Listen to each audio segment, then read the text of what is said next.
About to build a gaming rig or upgrade your current setup but wondering if Amazon is the right place to snag those precious PC parts? Let's dive in. First, head over to Amazon, type the specific part you need in the search bar, like RTX 4070 or Corsair Vengeance RAM.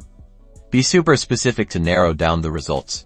Now, use the filters on the left, select the brand you trust, the price range you're comfortable with, and any other specifications like memory speed or storage capacity.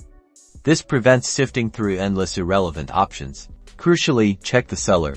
Look for ships from and sold by Amazon.com or reputable third-party sellers with high ratings and lots of positive reviews. Avoid unknown sellers with vague details. Read the reviews, don't just skim the star rating.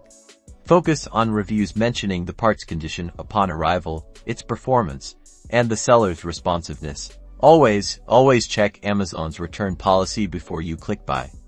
Make sure you understand the return window and any potential restocking fees in case the part is faulty or doesn't meet your needs. So, is Amazon a good place to buy PC parts? It can be, but only with careful research and a healthy dose of caution. Happy building!